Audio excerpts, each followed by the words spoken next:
राजस्थान में 2028 के विधानसभा चुनाव अभी दूर हैं, लेकिन फिर भी नए समीकरण, पुराने समीकरण टूटने की संभावनाएं तेज हो गई। दो ध्रुवीय राजनीति के बीच अब तीसरी ताकतें भी उभरती नजर आ रही हैं। इनमें प्रमुख है राष्ट्रीय लोकतांत्रिक पार्टी और भारत आदिवासी पार्टी। अब सवाल यह है कि क्या कांग्रेस इन छोटे दलों से गठजोड़ करके सत्ता में वापसी कर पाएगी, और आरएलपी और बीएपी का 2028 में चुनाव में क्या असर होगा, इस पर विस्तार से आज हम बात करेंगे। अब तक राजस्थान की राजनीति में भाजपा और कांग्रेस के बीच सत्ता बदलने का पैटर्न रहा है, लेकिन 2023 और उसके बाद के चुनावों में देखा गया कि कुछ सीटों पर छोटे छोटे दलों और निर्दलीय ने निर्णायक भूमिका निभाई। विधानसभा की कुल 200 सीटों में यदि 10 से 15 सीटें भी छोटे दलों या निर्दलीयों के पास चली जाती हैं, तो बहुमत की गणित में बड़ी पार्टियों की सांस अटक सकती है। कांग्रेस की मजबूरी यह है कि प्रदेश संगठन अभी भी असमंजस और अस्थिरता में है। आलाकमान लंबे समय से संगठन में फेरबदल नहीं कर पाया है। ऐसे में कांग्रेस के पास दो रास्ते हैं।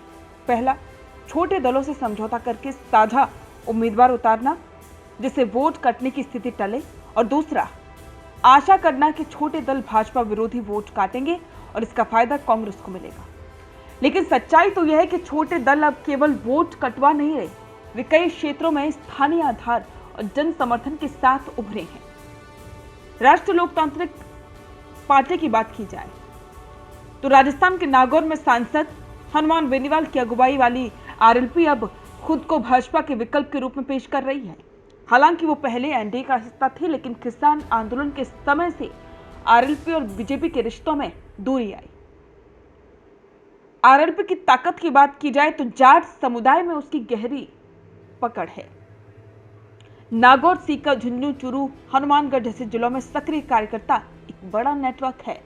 किसान, बेरोजगारी, सरकारी भर्ती जैसे मुद्दों पर आक्रामक रुख है। संभावित सीटों की बात की जाए तो आरएलपी 2028 में करीब 20 से 25 सीटों पर दमदार उम्मीदवार उतार सकती है। यदि कांग्रेस आरएलपी से गठबंधन करती है या सीटों पर आपसी समझ बनाती है, तो भाजपा को नुकसान जरूर हो सकता है। लेकिन कांग्रेस के साथ गठबंधन करने में आरएलपी को दिक्कत तो हो सकती है। इसका मुख्य वोट बैंक जाट और किसान कांग्रेस से पहले ही नाराज रहा है। ऐसे में दोनों पार्टियों का मेल विचारधारा से अधिक राजनीतिक समीकरणों पर आधारित होगा। अब बात करते हैं भारत आदिवासी पार्टी की। डूंगरपुर के सांसद राजकुमार रोत भारत आदिवासी पार्टी 2023 के बाद दक्षिणी राजस्थान की राजनीति में तेजी से उभरी है। इस पार्टी ने भील, मीणा, गरासिया, डामोर जैसे समुदाय के बीच तेजी से जनाधार बढ़ाया है। बीएपी की ताकत की बात की जाए तो आदिवासी वोट बैंक उनके साथ है। स्थानीय मुद्दों पर सीधी पकड़। कांग्रेस और भाजपा दोनों की नाकामी को उजागर करने की रणनीति उनके पास है।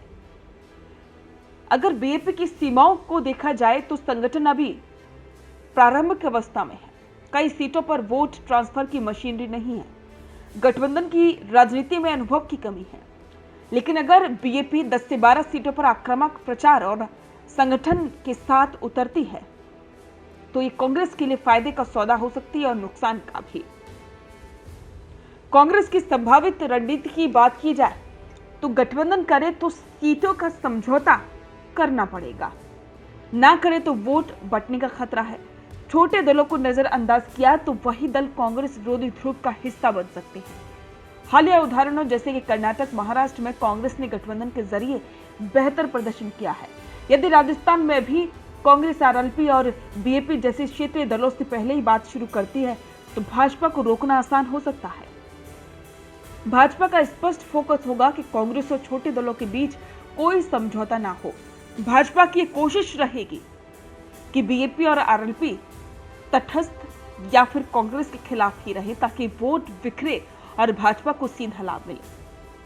2028 के राजस्थान विधानसभा चुनाव में कांग्रेस के लिए छोटी पार्टियों को साधना एक रणनीतिक जरूरत बन चुकी है। आरएलपी के साथ गठबंधन पश्चिमी राजस्थान में असर डाल सकता है, जबकि बीएपी के साथ समझदारी दक्षिणी राजस्थान में कांग्रेस को बढ़त दिला सकती है। लेकिन अगर कांग्रेस इन क्षेत्रीय दलों को केवल वोट कटवा मानकर नजरअंदाज करती रही, तो 2028 में उसकी सबसे बड़ी रणनीतिक भूल साबित हो सकती है।